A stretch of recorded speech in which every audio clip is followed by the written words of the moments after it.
안녕하세요. 복음의 비밀을 전하는 채널 더 라이처스타입니다. 사람들은 율법을 지키면 지킬 수 있는 걸로 생각하는 거예요. 그죠? 율법이 총 몇 가지인지 아십니까? 613가지라고 합니다. 압축한 것이 10계명이고요. 그죠? 여기 안에 이제 다 들어있겠죠?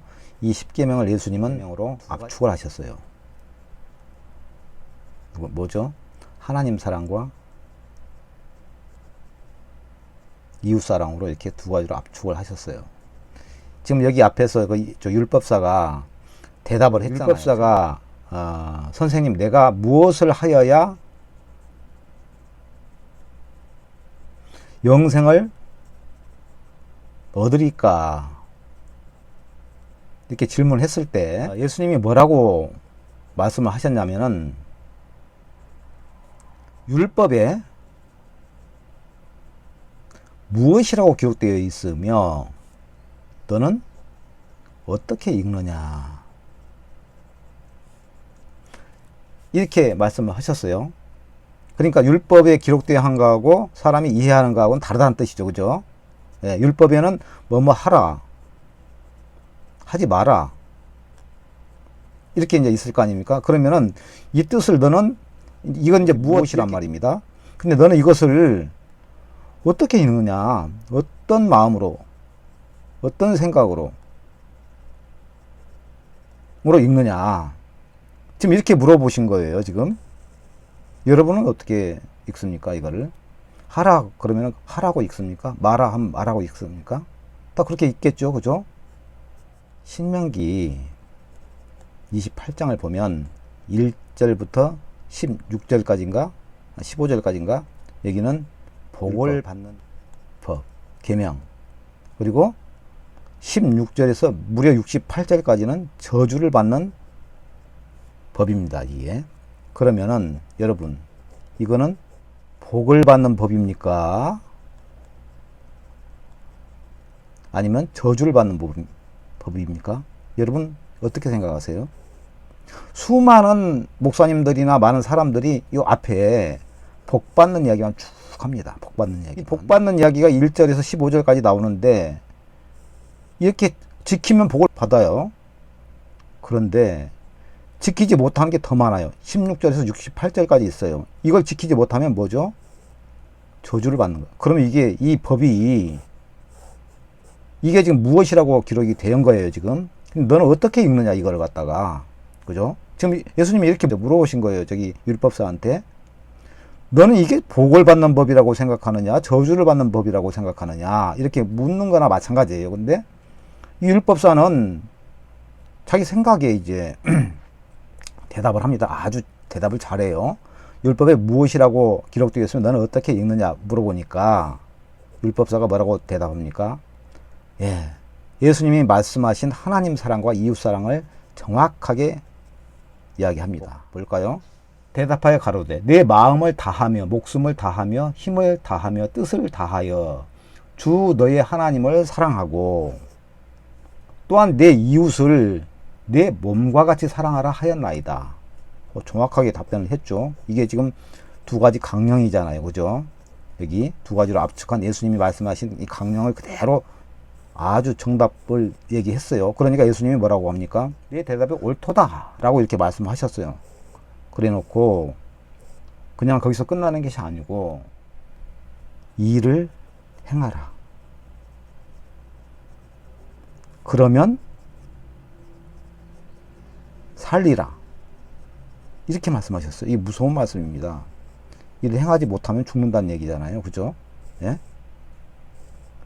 그러니까 그때까지도 계속 그 율법사는 어떻게 라는 것을 이해하지 못하다 보니까 계속 자기가 할 수 있는 자라고 생각한 거예요. 할 수 있는 자. 나는 할 수 있는 자다. 율법을 지킬 수 있는 자다. 이렇게 생각하고 있으니까. 그러면은 내 이웃이 누굽니까? 이제 이웃사랑이 있으니까 내 이웃이 누굽니까? 하니까 내 이웃한테 자기가 잘 하게 되면 영생을 얻는 길로 간다. 이렇게 생각하고 물어본 거죠. 그러니까 이제 예수님이 아까 비유를 하신 거예요. 그죠? 네가 어떤 사람이 되어야 영생의 길로 갈 수 있는지를 이제 그 비유로 말씀을 하신 거죠. 사람들은 율법을 지키면 지킬 수 있는 것으로 생각한단 말이죠. 자, 10계명이 있습니다. 여기에 1계명에서 4계명까지는 하나님에 대한 것이고 5계명에서 10계명까지는 인간에 대한 것입니다. 그죠? 이거죠, 이거. 이거나 마찬가지죠, 지금. 근데 여러분들은 10계명을 잘 지키십니까? 어떤 사람들은 그렇게 얘기를 하더라고요. 10계명 뭐 지킬 수 있으면 지킬 수 있는 거지, 뭐. 지킬 수 있는 것이라고요. 저도 처음에 그렇게 알았습니다. 지키다가 어느 정도 지키다가 내가 지금 못 지키는 거 한두 가지 있는데 그거는 내가 회개하면 되지. 뭐 이렇게 생각을 쉽게 했어요. 그런데 정확하게 알게 되면, 이 율법에 대해서 정확히 알게 되면, 율법은 뭡니까? 우리를 죄와 사망의 법이잖아요. 죄와 사망의 법. 우리가 지키는 법이 아니라 죄와 사망의 법. 율법의 역할이 뭡니까? 율법의 역할이. 율법은 지킬 수가 없는 겁니다. 여러분, 10가지라고 했는데, 여러분이 하나도 못 지킵니다. 왜 못 지킨다고 말씀할 수 있냐면은, 여러분 거짓말 자주 하시잖아요. 그죠? 이 거짓말을 하게 되면은 그냥 별로 가벼운 죄니까 괜찮다고 하나님이 생각하실 것 같습니까? 이 계명을 어긴 겁니다. 계명. 자, 살인 하지 말라 해서 살인. 이것도 계명을 어긴 겁니다. 하나님을 망령되이 일컫는 것도 계명을 어긴 겁니다. 똑같잖아요. 계명을 어겼다는 게 다 똑같잖아요, 지금. 이게 뭐 크고 작고 그 문제가 아니라, 그죠? 그리고 야고보서 2장 10절에 보면 온 율법을 지키다가 그 하나에 거치면 모든 것을 어긴 거하고 같다. 여기 이렇게 돼 있잖아요. 누구든지 온 율법을 지키다가 그 하나에 거치면 모두 범한 자가 되나니. 우리가 거짓말을 잘 하잖아요. 거짓말. 나도 모르게 거짓말이 나오잖아요. 예, 상황에 따라서 그렇게 한단 말입니다. 사람들은. 왜냐면은 거짓말을 하게 되면 그 상황을 이제 헤쳐나갈 수가 있고, 아주 선한 거짓말이라고 포장해서 말하잖아요. 자, 거짓말 하나 했습니다. 그러면은 지금 이 야고보서 2장 10절 말씀대로 온 율법을 지키다가 그 하나에 거치면 613가지가 있는데, 지금 거짓말은 그 중에 하나잖아요. 하나를 내가 했어요. 그러면은 이 거짓말 하나 한 것 때문에 612가지가 다 못 지킨 거와 같다. 이 뜻이에요, 지금. 그러죠? 예. 누구든지 온 율법을 지키다가 그 하나에 거치면 모두 범한 자가 되나니. 그죠?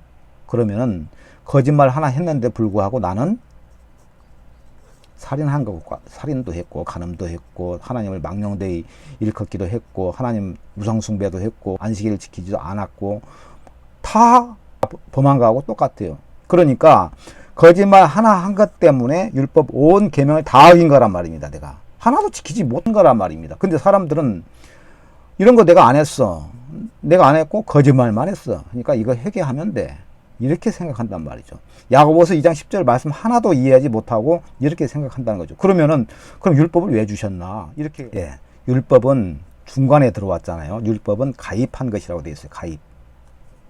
로마서에 보면 율법은 중간에 들어왔다, 이렇게 이제 말씀을 하고 있는데, 율법은 사람들이 죄를 죄로 여기질 못하니까 율법을 주니까 이제 그때서야 비로소, 율법은 거울 역할을 하잖아요. 내가 내 얼굴에 더러운 것이 묻었는데 그 더러운 것을 나는 못 본단 말입니다. 근데 거울을 딱 보니까 내 얼굴에 더러운 것이 묻어 있어요. 율법이 그 역할을 한다는 것이죠. 나를 비추고 내 모든 것을 들추어내는 것이 율법의 역할이란 말입니다. 우리는 율법으로는 죽을 수밖에 없는, 영원히 죽을 수밖에 없는 그런 죄인이란 말입니다. 우리는. 그죠? 그래서 이 율법은, 그러면 왜 율법을 하나님께서 지키지도 못할 법을 주셨나? 이렇게 질문을 할 수가 있죠. 율법은 우리를, 자, 3장 20절 보면은 율법으로는 죄를 깨닫는다. 금방 말씀드렸죠. 죄를 깨닫는다. 그 거울을 보고, 율법이라는 거울을 보고 내 죄를 깨닫는다. 깨닫는 법이지 이거를 지키는 법이 아니다 라고 성경은 말씀하고 있습니다. 그러면 율법은 무슨 역할을 하느냐? 율법은 갈라디아에서 3장 우리를 그리스도에게로 인도하는 몽학 선생이다. 몽학 선생. 몽학 선생이다. 이렇게 이제 말씀을 하고 있어요. 이게 무슨 말씀이냐? 옛날에 몽학 선생이라는 뜻은, 몽학 선생은 길 선생이라고도 했어요. 길 선생. 길 안내자. 아이들이 서당에를 가야 되는데 예, 어리니까 가다가 길을 잃을 수도 있지 않습니까? 안내를 해주는 그런 역할을 한 사람이 몽학 선생이었어요. 그러니까 이 아이들을 잘 훈장 앞에까지 데려다주면 되는 역할을 하는 것이 바로 몽학 선생이었단 말이죠. 이 뜻은 뭐냐면은 이 율법이 이 몽학 선생 역할을 하면서 길 안내를 했단 말이죠. 어디로? 그리스도에게로. 그러면 어떻게 됩니까? 우리가 율법으로는 우리는 죽임을 당할 수밖에 없고 저주를 당할 수밖에 없고 그런 법인데, 이 율법을 통해서 우리가 예수님께로 가니까 살았다. 이게 요한복음 8장 간음 중에 잡힌 여인의 이야기입니다. 자, 이 부분은 또 따로 제가 말씀을 드리도록 하고, 율법은 우리를 살리는 법이 아니라 우리를 죽이는, 우리를 영원히 저주 가운데로 이끄는 법이란 말입니다. 근데 예수님께서 뭐라고 갈라디아에서 보면 그렇게 나와 있죠. 갈라디아서 2장 16절에 보면 사람이 의롭게 되는 것은 율법의 행위에서 난 것이 아니요 오직 예수 그리스도를 믿음으로 말미암는 줄 아는 거로 우리도 그리스도 예수를 믿나니 이는 우리가 율법의 행위에서 아니고 그리스도를 믿음으로서 의롭다함을 얻으려 함이라. 율법의 행위로서는 의롭다함을 얻을 육체가 없느니라. 이렇게 말씀하셨어요. 그리고 자 3장 11절 보면 또 하나님 앞에서 아무나 율법으로 말미암아 의롭게 되지 못할 것이 분명하니 이는 의인이 믿음으로 살리라 하였음이니라. 율법은 믿음에서 난 것이 아니라 이를 행하는 자는 그 가운데 살리라 하였느니라. 그러니까 율법을 행하면 살아요. 근데 율법을 행하지 못하잖아요. 지금 한계를 범하면 모든 것을 범하는 것이기 때문에 이게 저주란 말입니다. 그래서 그리스도께서 대신 우리를 위하여 저주를 받은 바 되사 율법의 저주에서 우리를 속량하셨으니 기록된 바 나무에 달린 자마다 저주 아래 있는 자라 하였음이니라. 정확히 그 율법의 그 역할이 나오지 않습니까? 율법의 역할은 아까도 말씀드린 바대로 우리가 죄를 깨닫고 예수께로 몽학 선생 역할을 하면서 우리가 예수님 앞으로 가면 산다, 새 언약으로 산다는 그런 어떤 그 길 안내자지, 우리가 율법을 지켜서 우리가 어렵게 될 수가 없는 겁니다.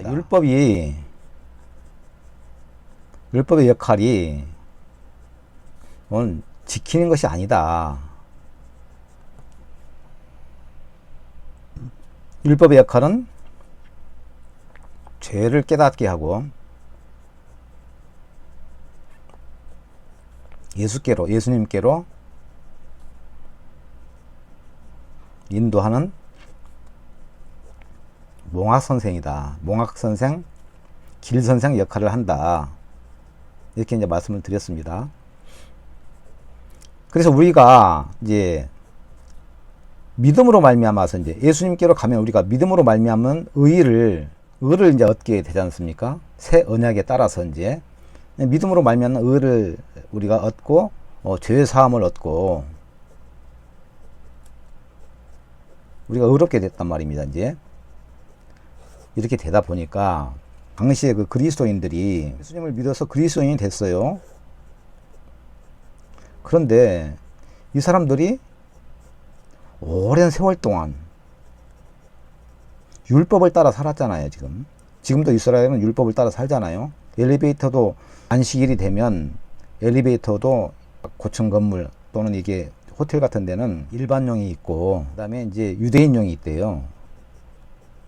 왜냐면은 일반용은 사람들이 손으로 계속 이게 눌러야 되잖아요. 몇 층을 눌러야 되는데 유대인들은 안식일에는 일을 하면 안 되니까 이거 누를 수가 없어요. 그러니까 각 층층마다 다 선대요, 이게. 열렸다가 닫혔다가, 열렸다가 닫혔다가, 그걸 다 한답니다. 이거 잘못하면 이제 끝나는 거죠, 이제 시간은. 지금도 그 유대인들은 이렇게 지금 살고 있습니다. 이때 그리스도인들, 이때 예수를 믿고 구원을 받은 사람들조차도 오랜 세월 동안 율법에 찌들려서 살았던 사람들이에요. 그죠? 그러니까 믿음으로 말미암아 구원을 얻는다는 게 너무 쉽기도 하지만 이상한 거예요, 지금. 그죠? 율법의 역할이 지금 이제 나중에 알고 보니까 죄를 깨닫고 예수님께로 오는 것이다. 이 율법이 몽학 선생 역할을 해서 예수님한테 가니까 우리가 살았다. 새 언약으로 예수님한테 가니까 새 언약으로 살았다. 이 말씀이 전해지니까 이 그리스도인들, 새롭게 이제 그리스도인들이 된 사람들조차도 오랜 율법 속에서 살아왔기 때문에 너무 이상한 거예요. 그죠? 그래서 사도행전, 그 이야기가 사도행전 15장에 나옵니다. 어떤 사람들이 유대로부터 내려와서 형제들을 가르치되, 지금 여기 지금 교회에서 지금 이렇게 가르치고 있어요. 너희가 모세의 법대로, 율법이잖아요, 지금. 모세의 법대로 할례를 받지 아니하면 능히 구원을 얻지 못하리라 하니, 바울과 바나바와 저희 사이에, 그죠? 그 다음에 이제 그 율법을 주장하는 사람들, 할례를 받는 것은 율법이잖아요, 이거도.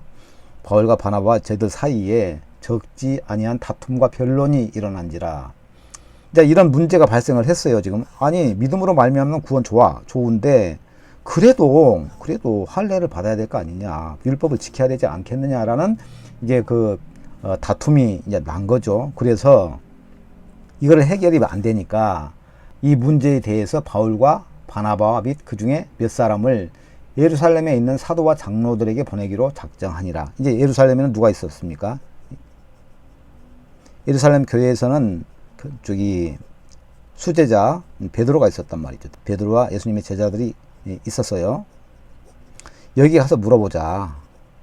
도대체 이게 지금 그래도 우리가 조상의 율법을 수천 년간 이렇게 지켜왔는데 믿음으로 말미암아 구원을 얻는다니 이게 좀 이상하지 않아? 이제 자기들도 지금 이 부분에 이제 의심이 생기니까, 그러면은 예수님을 바로 지근거리에서 모셨던 베드로나 거기 제자들에게 한번 물어보자 해서 사람들을 보냅니다. 서로 간에 많은 이제 변론이 있었어요. 그때 베드로가 일어나서 얘기를 합니다. 선을 그어주세요, 선을. 많은 변론이 있은 후에 베드로가 일어나 말하되, 형제들아, 너희도 알거니와 하나님 이방인들로 내 입에서 복음의 말씀을 들어 믿게 하시려고 오래전부터 너희 가운데 나를 택하시고, 또 마음을 아시는 하나님이 우리에게와 같이 저희에게도 성령을 주어 증거하시고, 믿음으로 저희 마음을 깨끗이 하사 저희나 우리나 분간치 아니하셨느니라. 저희는 누굽니까? 예, 유대인들도 있고 이방인들도 있죠. 자, 저희는 이방인들, 우리는 유대인들, 저희나 우리나 분간치 아니하셨느니라. 그런데 지금 너희가 어찌하여 하나님을 시험하여 우리 조상과 우리도 능히 매지 못하던 멍에를 제자들의 목에 두렸느냐. 자, 자기 조상들, 이스라엘의 조상들조차도, 또 우리도, 지금 우리도 능히 매지 못하는 멍에란 말이에요. 멍에. 이게 뭐예요? 율법. 우리도 지키지도 못하는 율법을 왜 또 제자들의 목에 두려고 하느냐.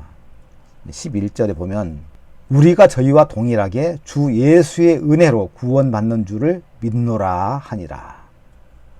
자, 주 예수의 은혜로 구원받는 줄을 믿노라.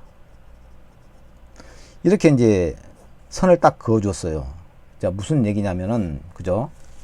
수많은 사람들이 지금도 율법을 지키려고 하고 있어요. 십계명을 봉독하고, 십계명을 지켜야 된다. 또 사람들이 그 마음에 정확한 그 구원의 선, 죄 사함의 복음이 없으니까, 선이 없으니까, 구원의 선이 없으니까, 내가 지금 아무리 교회 생활을 열심히 하는데도, 이렇게 그래도 내가 법을 지켜야 될 거 아닌가. 지금 십계명이 있는데 나는 거짓말도 잘하고, 참 이렇게, 여러 가지 지키지 못하고, 하나님도 제대로 이렇게 섬기지도 못하고 있는데, 나는 이렇게 법을 자꾸 어기는, 베드로도 그렇게 얘기했지 않습니까? 우리 조상과 우리도 능히 매지 못하던 멍에, 그게 율법이란 말입니다, 지금.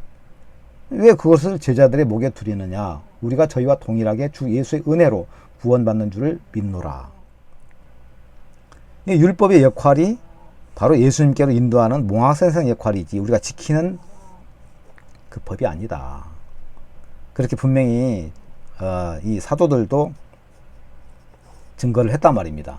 그럼에도 불구하고 오늘날 수많은 사람들이 여전히 율법 속에 머물러 있고 그 죄에 머물러 있으면서 믿음으로 나아가지 못한단 말이에요. 아니면은 믿는다고 하면서도 법 안에 또 매여 있고 이것도 아니고 저것도 아니고 그렇게 종교생활, 신앙생활이 아니라 종교생활을 하고 있다는 것이죠. 자, 오늘은 율법에 대해서 그냥 두서없이 말씀을 나눴는데 조금 더 다음 시간에는 제가 간음중에 잡힌 여인, 이게 이제 율법과 관계되는 그 이야기인데 이 이야기를 계속 하도록 하겠습니다. 감사합니다.